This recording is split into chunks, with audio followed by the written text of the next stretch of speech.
past last couple games he's playing.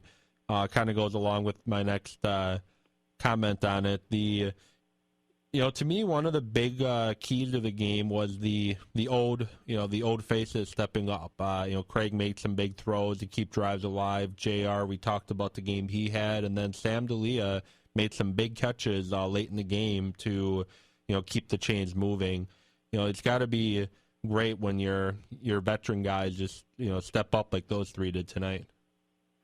Yeah, those three on offense tonight really did a great job, and Sam, I interviewed him at the start of the season for the halftime interview for the Des Moines Blaze game, and one thing he said, because he's been talking about this being his last year with some family things, as well as just, he says you don't want to be the guy that keeps, just kind of going and going and going while your skills are diminishing, and he admits he's lost a step. He's not the fast guy that can burn by everybody, but he found his role as kind of that possession receiver on this team, and he really showed off that role tonight and knowing his place and came up huge. And him and Craig are just on such the same wavelength.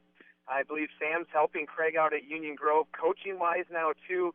So, those guys are just on the same page all the time, and there were a couple throws Craig made tonight across the field where I'm just like, oh, my goodness. They reminded me of Brett Favre when he was with the Vikings in that championship game against the Giants, and you're just like, what is Craig doing here?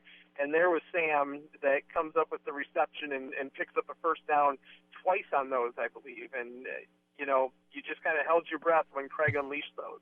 Yeah, definitely. And Sam is, helping out Craig at Union Grove. Dick Graceffa and I, a couple weeks, last Friday night, we broadcasted the Union Grove game in West Osha Central and had a pretty nice conversation with Craig before the game about Union Grove and what he's doing there. And back to this game, Lexus Jackson, he did have his over 100 yards receiving. Just seemed like he, other than the big 57-yard catch, they did a pretty good job containing him a little bit better this go-around. Yeah, and this game, right away, I think we're seeing, except on very few occasions, they had Nate Hurd on Lexus Jackson. And once the Raiders switched to having Nate Hurd on him in the first game, I think Lexus had 4 catches for like 85 yards or something in the first game with Nate Hurd on him. So, throw it in there that he had the 5 for 100 something, and you're pretty much right on pace with what he did in the first game. The key thing is, holding him out of the end zone, holding him from that big play. He did have the seemingly one in that second quarter, I believe it was, but it got called back because Steve Kleiss got just enough of him to make him step out of bounds. But, that's an exciting guy, and he's in the right place at the right time. He followed up that play in the third or fourth quarter there where Jarrell Bell caused the Trudeau to fumble, and the way it bounced, Jackson was following up the play, picked it up off of the hop, and it was just right into his gut and was running at full speed, and thankfully somebody was able to trip him up. Yeah, definitely. Thankfully someone was. And one of my key plays of the game, back in July when the teams met, there was that wide receiver screen that he broke. I think it was either the first score or the second score Lincoln Way had. But anyways, he broke a screen for a huge touchdown. I know he did get a pretty big screen catch in this game, but late in the game, they run that same screen play. I didn't catch who made the tackle, but the defense just stepped up and stopped him before he was able to really gain any yards at all. Yeah, there are a couple. I know one, he did get like 5 to 7 yards. I think Justin Angley came from behind. I think Steve Kleiss might have been the one that got him on the other screenplay, but I'm not entirely sure. It could have been Pratcher on that one. But, yeah, Racine guarded against that a lot better. They didn't throw it as much because it wasn't working as well tonight either, and that was a big part of the defense too, being able to slow that bubble screen up. Yeah, definitely, big thing to take away from Lincoln Way. And then I'm sure, for Lincoln Way, probably, that last couple plays of the game without Powell out there definitely hurt them. And it seemed tonight, it doesn't seem like Loves Park was too prepared to host the conference championship game. Well, there's going to be things, and with this field, it's a soccer field first. They brought in this is the first type in the United States. This artificial turf. This is the first place to have it, and I think that somebody said it comes from like Norway and Finland or something, and so the bounces are supposed to be the most real for soccer. So how the ball bounces and such. So this is a soccer field first that they let football, they allow football to be played on, but it's not set up for football. It's set up for soccer first, and then football is kind of a secondary thing. So, there are some things, the lights going out, obviously, and stuff like that, but those are growing pains. The league is trying to find a happy medium. They're last year with hosting the game at Horlick Field, a lot of teams didn't like that after the fact, and then this year they tried to find a neutral site, and this was what they had available, and we all made it work, from the players to the coaches to all of us up in the press box, and it wasn't easy for a lot of people, but the game got played, and it was played successfully, and it was a great game between two great teams that came down to the wire. Yeah, it was definitely, as you said, a great game between two great teams. And, if the Patriots would have scored 2 more points in the game, if they would have made the extra point that they missed and, made the 2 extra points, I would have nailed the score right on. I was talking to a couple people today, and I wish I would have put it on paper, but I had said it was going to be 34-28. And sure enough, it was 34-26. So very close on the final. And just one last comment on the facility. I guess soccer games don't tend to go past 10 o'clock with the timing system. That's something one of the fans in front of us came up and yelled, that soccer isn't used to going this late. But I just want to say, as far as your prediction, Evan, if you don't put it on paper, it doesn't count in my book. So I know. I just got to have the people I was talking to back me up on it, I guess. You got to tip your hats to the Raider fans. They did travel extremely well for this game.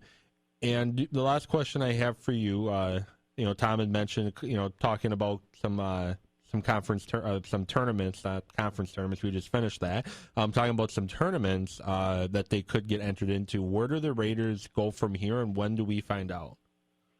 Tom's on the board. He'd be the better one to answer that. All I'm telling folks is just stay tuned to the Raiders website, WRJN, the Racine Journal-Times.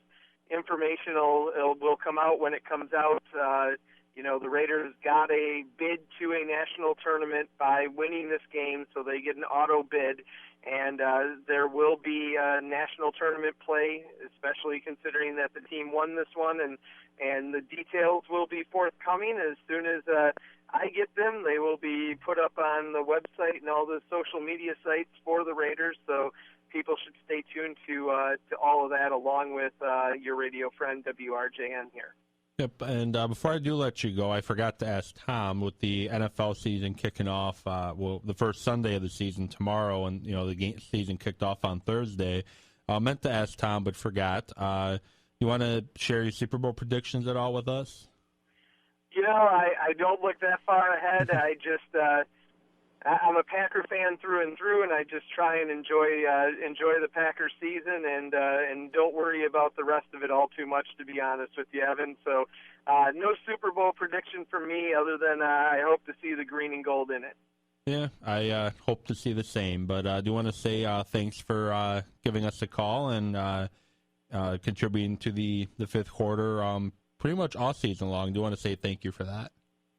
No problem. Thank you, Evan, and I know that we'll probably be missing you for I'm assuming the next game that the Raiders would play wouldn't come until September 26th, and I know we'll be missing you for that, but thank you for all the great work thus far this season, and hopefully we have a few more games to work together here and have your presence during the fifth quarter and during the games. You've done a great job trying to make me and Tom and every other cast of character that's joined me sound great. So thank you very much. Well, you're welcome. And you guys do make it easy on me. Trying to make you guys sound good. But I hope you have a safe drive back to Wisconsin, and hope you have a good rest of your night. Thanks. Same to you, Evan. Take care. Thanks, Don. And that was Don Wadowitz, the voice of your hometown football team, the Racine Raiders. Thanks for him for calling in and pretty much contributing all season long to the fifth quarter. Without him and the callers, the show would be missing something. So I do want to say thanks to all the callers, and especially Don and Coach Kennedy and Tom for calling in tonight. We do have a break we got to take, and when we come back from the break, going to quickly go over stats and recap the game. And since we don't have any thing to talk about for the next game, since we don't know yet, just going to talk about a couple quick college scores from tonight. You're listening to the fifth quarter here on your radio friend, AM 1400 WRJN. We'll be back in a couple of minutes.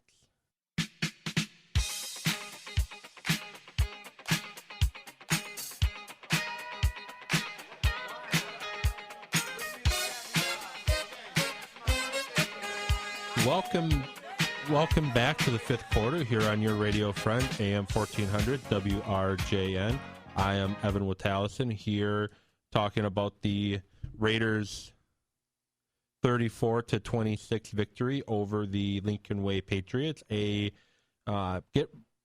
revenge over from the last time these two teams had played. So the Raiders win the MSFL championship with this win today, and we've been talking about the win. Your phone calls are welcome, 634-WRJN. That's 634-9756. And, going to quickly go over some of the stats for the game for this one. The team stats, the Raiders finished with 20 first downs to Lincoln Way's 19. They had 154 yards rushing on the ground. The Patriots had 103. The Raiders passed for 123. Patriots passed for 302. Total offensive yards, total net yards, the Raiders had 277 to 405 for the Patriots. The Patriots did have, as I mentioned earlier in the show, 13 penalties for 93 yards. The Raiders had 4 for 47. And the Patriots turned the ball over twice. Patriots fumbled 3 times. Twice it was recovered by the Raiders. The Raiders did fumble once, but they did recover it. Total time of possession, the Raiders controlled the tempo 32-38 to 22-22 for Lincoln Way. Individual stats, J.R. Taylor, 23 carries for 115 yards and 2 touchdowns. Tyrone Galvin, 6 carries for 26 yards. And Craig McClelland, he had 1 carry for 2 yards, but it went for a touchdown. The Raiders finished with 32 carries for 154 yards and 3 touchdowns on the ground. For the Lincoln Way Patriots, Jelon Banks, 15 carries, 67 yards, and 2 touchdowns. And Tony Powell, 6 carries, 41 yards, and a touchdown. And the Patriots finished with 25 carries, 103 yards, and 3 total touchdowns. Craig McClelland, he had 11 of 23 for 130 yards. Didn't have a touchdown, nor did he have an interception. Tony Powell, 14 of 24 for 316 yards and a touchdown. He did get sacked twice, and he did leave the game early due to injury. So I do mention once again, I hope it's nothing serious for Tony, the MSFL Player of the Year.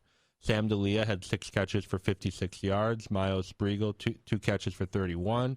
Tyler Elliott, 2 for 15. And Connor Flannery, 1 for 28. And for Lincoln Way, Lexus Jackson, 5 for 119. Steve Trudeau, 5 for 97. Javante Keys, 2 for 73. And Jelon Banks, 2 for 27. Aaron Hilliard had 2 punts for 58 yards and pinned both inside the 20-yard line. And he also had 1 carry for 5 yards on a fake punt. When he field goals, Justin Shepke was 2 for 3 on field goal attempts and nailed all of his extra points. And Tyrone Galvin had 151 yards of total offense in the game, including a 100-yard touchdown return on the opening kickoff.